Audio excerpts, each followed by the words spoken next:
Cataracts means meron tayong lens sa loob ng mata. Mula katarata, Pag may astigmatism ka, irregular yung korte ng cornea mo. astigmatism, Kaya pag may glaucoma ka, hindi nagpapalit yung fluid ng mata mo. hanggang sa glaucoma What we suggest is yung 20-20 rule. 20-20-20 rule talaga. at 20-20-20 rule. Sa unang bahagi na ating panayam, marami tayong natutunan tungkol sa mga banta sa kalusugan ng ating mga mata. Ngayong linggo, ano naman kaya ang sunod nating pag-uusapan? Magandang hapon, Pilipinas! Kung last week tinalakay natin ang mga common eye illnesses na pinagdadaanan ng mga Pilipino, kabilang na rin ang ating mga bad habits na nakakasira sa ating paningin. Siyempre, tatapusin natin yan sa tamang pangangalaga ng ating paningin. Kaya naman sa ikalawang bahagi ng ating Sight Saving Month Special, siyempre makakasama pa rin natin ang ating batikang optometrist, ang ating special guest na si Dr. William Hans from Las Piñas. Good afternoon. Good afternoon. Welcome back to the program. Doc, matanong ko lang po, kung maikukumpara po ba natin ang mga salamin at contact lenses, ano po bang pinagkaiba nila? Ano po ba ang pros and cons ng pagsusuot ng salamin at ng contact lenses? Yung glasses are much easier to use kasi you just put them on, they're okay. Yung contact lenses, these are lenses that you put them directly on your cornea. So, you have to make sure na malinis siya parati. If you're going to use contact lenses, mas malaki yung number one with what's good with contact lenses is maganda yung field of vision mo. Malaki yung field of vision mo with the contact lenses on. Kaya lang, you have to make sure na malinis siya.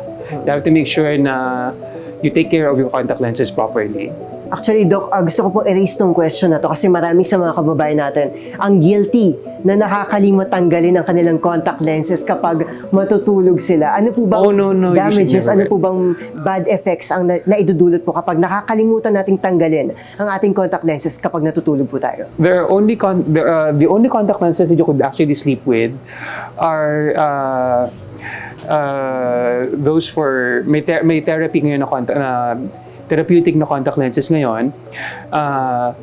These are gas permeable lenses that you could sleep with, and sa umaga you take them off para maging clear yung vision mo. But if you're using regular contact lenses, you should never sleep with them. The maximum, lalo na sa Pilipinas, you should wear your contact lenses only 8 to 10 hours a day lang, as much as possible, because of the masyadong humid yung climate natin. We're more prone to infection, we're more prone to irritation. So as much as possible, the minute you get home, if you're wearing regular contact lenses, take them off immediately. Yung nabanggit niyo po, Doc, na specialized na version po ng contact lenses, ibig sabihin po ba mas mahal po siya kasi pwede po siyang gamitin kahit natutulog kayo? Oh yes, those contact lenses can only be prescribed by not all optometrists can give those. Only those with specialized training. We could refer you to one of the people who specialize in that if you like. Yun naman, those contact lenses, you wear them at night, kung matutulog ka. What they do is, usually it works for nearsighted people. Pag nearsighted ka, it means mahaba yung eyeball mo kaysa sa regular eyeball. So with those contact lenses, pwede mo siyang para siyang braces for your eyes na you put them on before you sleep para ma-push back ito. Yes. And then it's a little bit uncomfortable but tolerable naman siya. And you sleep with them. Then when you get up in the morning, dahil medyo na-compress na siya, you just take them off. You could medyo clear yung vision mo during the day. Then you only put them on at night. But it's not 100% effective. It's about 60% effective, pero ano naman siya, maganda naman yung results. Speaking of contact lenses din po, no, Doc, meron po siguro sa mga viewers natin ang guilty na kasi ang ganda ng contact lenses, iba't ibang kulay, nakakaengganyo siya. So, ano po bang masasabi niyo sa mga viewers natin na nag-a-avail or bumibili ng contact lenses dahil gusto lang nila? Well, you're free to do that if you like. Meron naman mga ganyan na walang prescription na grade eh. You could do that, but please be careful. Do not overwear them. They're nice to look at, but you have to be careful. You have to take them off. Pagdating ng 8-10 hours, you have to take them off. So and you have to clean them very well before you keep them away. So yung danger lang po talaga niya is yung pagkaka-overuse. The number one thing with contact lenses is they have to be very clean. They have to be very fastidious sa paglinis. May mga instances po ba kayo na naka-encounter na po kayo ng mga balita na ang contact lenses po ay peke at nakaka-damage po pala sa ating paningin? Meron mga ganyan na mga fake na contact lenses. I don't know where they come from, but just be careful. Make sure that you get your contact lenses from authorized optometrist talaga. Maraming ganyan na mga fake na contacts na kung ano-ano nangyari, nagkakaroon ng problema sa mata. Minsan, usually, nagkakaroon ng abrasion sa mata pag mali pag hindi maganda yung pagkakagawa ng contact lens. You have to be careful. Speaking of glasses, no, Doc, and last week na pag-usapan din natin ang nearsightedness, which is myopia. How do corrective lenses po nag-work? Paano po siya nag-work para sa mga may myopia and farsightedness?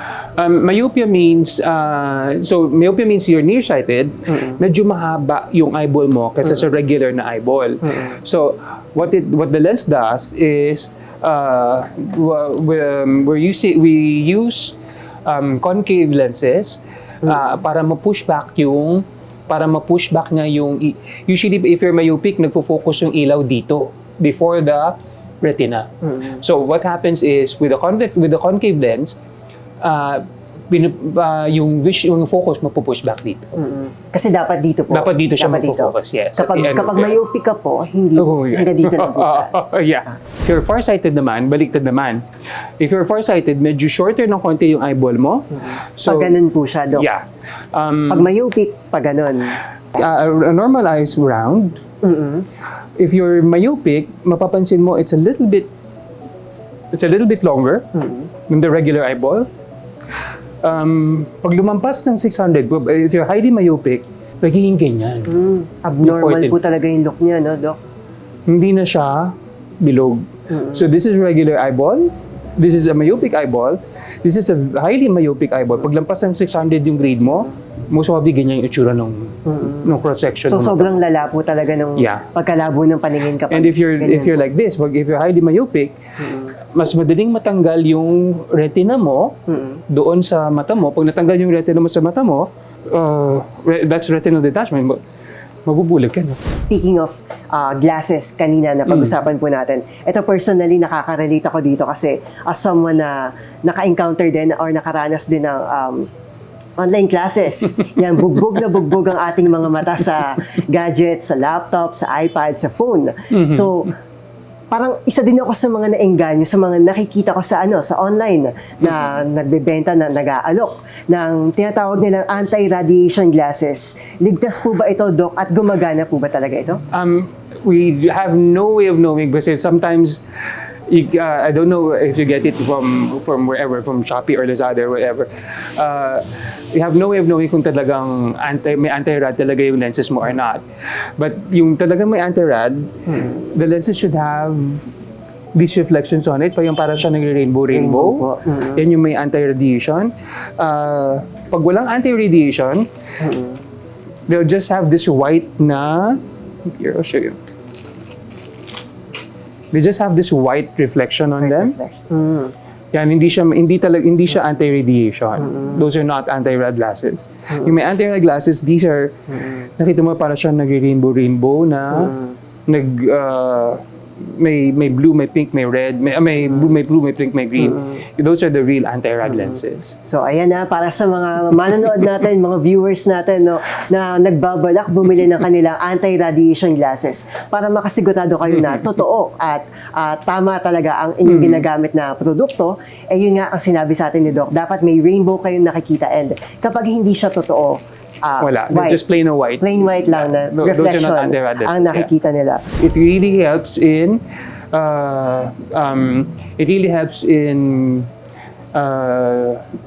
absorbing ultraviolet radiation. Hindi siya pupunta sa mata mo, the lenses will absorb them. And yung ultraviolet radiation, yun yung nakakakos ng katarata. Number 1 na cause ng kakatarata sa mata mo. So, ang ultraviolet radiation doesn't just come from your gadgets. It also comes from the sun. Yun ang malaking factor. Kaya kapag sobra po yung exposure natin sa araw, possible or maging vulnerable tayo sa sakit na katarata. Yeah. So ito nga, Doc, gusto ko lang din balikan ulit na na-discuss natin last week ang 20-20-20 rule. Gaano po ba ito ka-effective at kailan pa po ba ito nag-start na parang ma-implement na ma-recommend ng ating medical community? They've been trying to implement that for a long time.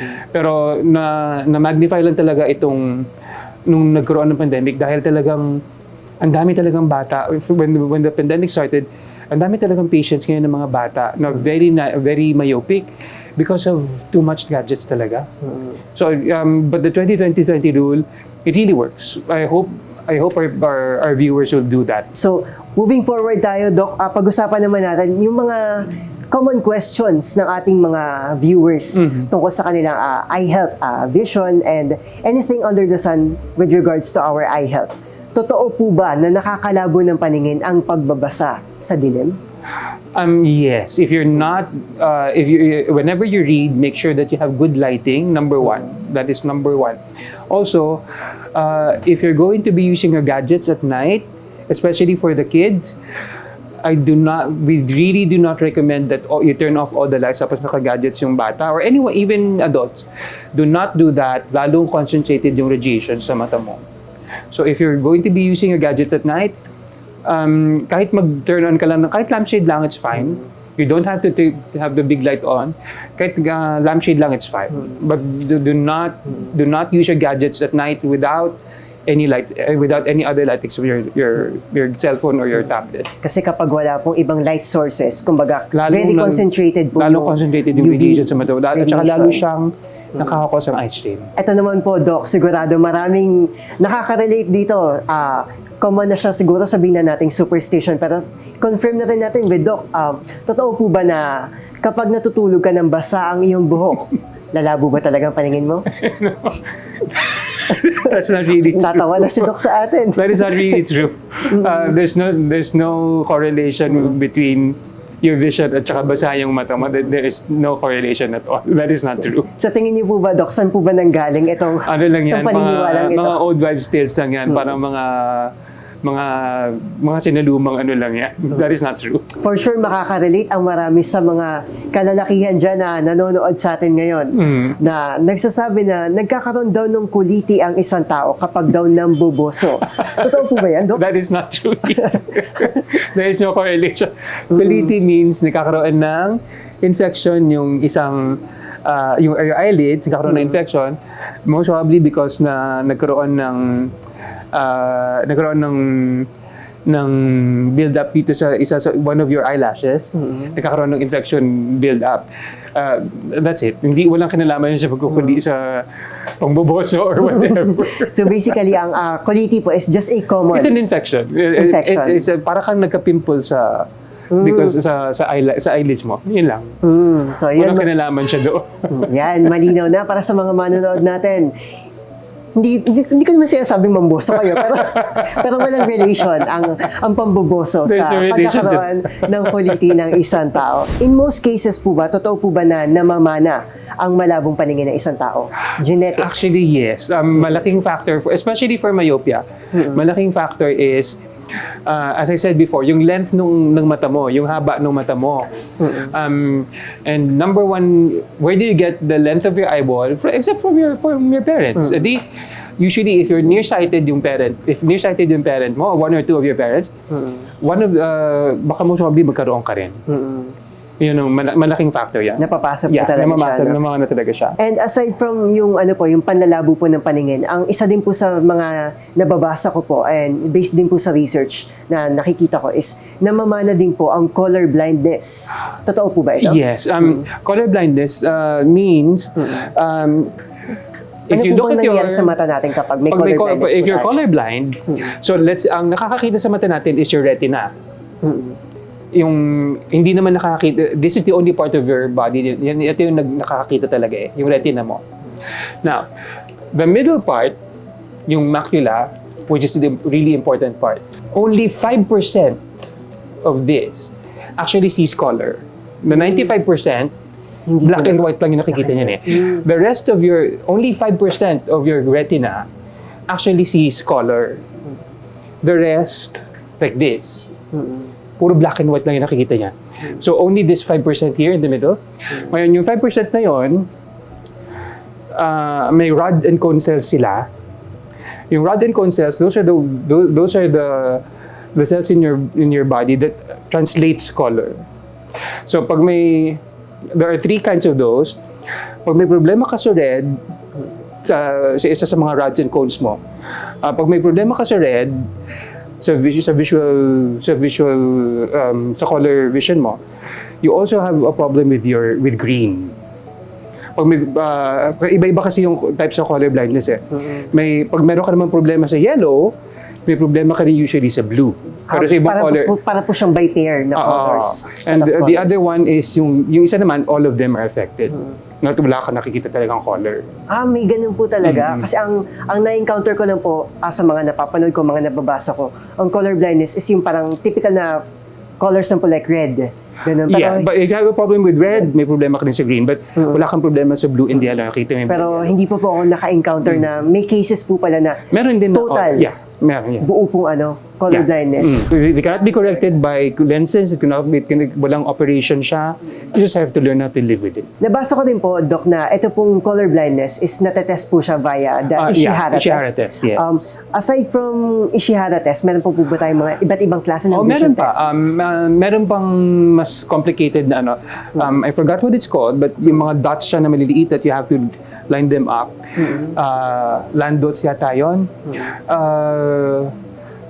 That's actually more accurate than Ishihara. But mas mahirap yun eh kasi para siyang you have to line them up from brightest to darkest, parang ganon. Ganun po yun. Yun mas mahirap yun kaysa sa Ishihara test. Kasi Ishihara test po, usually you just have to find the pattern, the numbers the number and the pattern yun the lang. pattern. Pero yung sa landot yata yung parang ila-line up mo lang. You have to line from darkest to lightest, darkest to lightest. Kasi sa pag-usapan na rin po natin yung mga kinds of test, vision test po natin. Sabi po sa mga optometrist, meron po tayong tinatawag na vision therapy. Ano po ba itong mga klase ng vision therapy na ini-implement po ng mga optometrists? Vision therapy, there is a specialized school, there is a specialized field of optometry, visual therapy. They have one in QC. It specializes in people, lalo na with what do you call this? People with special needs. Meron silang mga how to train your vision.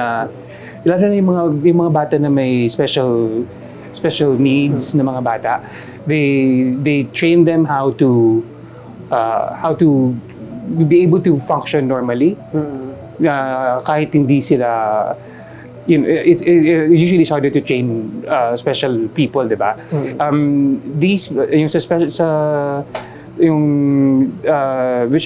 Optical therapy, you have to train. They train these people how to deal with their visual problems. Ito naman, para naman sa mga viewers natin na mga fur moms, fur dads, yan. Tayo natin tanongin si Doc kung meron ba siyang masasabi para dito sa ating next information na lumalabo din po ba ang paningin ng mga fur babies natin? Kasi nabanggit niyo po kanina, nagkakaroon din sila ng katarata. Usually, when they get old enough, nagkakatarata din sila. So lumalabo din talaga yung vision nila. But we cannot correct those, of course, with glasses. But pag may katarata yung dogs, I know a vet who actually does cataract surgery for dogs. But even dogs and cats, they get cataracts. Because they're old enough, they've been exposed to ultraviolet radiation parate. So nakakakatarata din sila. Yung mga mata po ba ng fur babies po natin, parang similar po ba sila ng anatomy with the human person? A little bit, but not exactly the same. Not exactly. And they do not actually perceive color also. So yun pala, no? First time ko lang din nalaman, they don't perceive color. Thank you so much for that, Doc William Hans. And bilang panghuli na lang po, ngayong Sight Saving Month ngayon na ipinagdidiwang ng Department of Health, ano po bang mensahe na mabibigay niyo po sa ating mga kababayan na para pangalagaan po nila yung health nila sa mata nila, vision po nila? Just make sure that just make sure that you see your optometrist every year, even with or without your vision problems, para lang makita na kung may problema yung mata nyo. Have him checked at least once a have your eyes checked at least once a year. And please, parents, do not let the gadgets be the yaya for your kids. Please do not let gadgets be the yaya for your kids. Which is napakahirap po. No? Kasi kapag nakasanayan na po, nadadala nila yan eh. Sa pagtanda nila na mapapasa din nila sa mga respective families po nila yung culture na pagsasalampak na lang ng gadgets sa kanilang mga anak kapag busy sila or kapag hindi nila ma-accommodate yung mga anak nila. They actually found out recently, if your kids are using so much gadgets, aside from hindi siya maganda sa mata, hindi pa na nade-develop yung frontal cortex ng brain masyado. And yung frontal cortex ng brain mo, it's the part of your brain that actually controls your emotions. Kaya mapapansin mo yung mga bata na masyadong gadget immersed po gadget immersed. Mapapansin mo hindi sila madali silang mainis, madali silang yes, because hindi pa lang nade-develop. This is the part of your brain that actually controls your emotions. Ang part ng brain mo na nagde-develop with the gadgets is the central part, which is yung intelligence. So matalino sila, pero madali silang mainis, madali silang mawala sa madali silang magalit because hindi nagde-develop to. And when they grow up, it actually leads to more of the depression at saka ano. So as much as possible, do not let your kids use your gadgets too much. And I guess that wraps up our interview with our batikang optometrist na si Dr. William Hans. Maraming salamat po, Dr. William Hans, for this interview. Of course, ito po ang ating Sight Saving Month special, hatid po sa inyo na Expert's Opinion. Sa episode na to, sana'y nabigyan naming solusyon ng mga katanungang bumabalot sa inyong isipan at naway nabigyan din namin kayo maging ng bagong kaalaman. Muli, ako po si Arnold Herrera mula sa DZRH TV, una sa Pilipinas, una sa Pilipino. Hanggang sa next episode, sabay-sabay tayong matuto straight from the source, dito lang sa Expert's Opinion.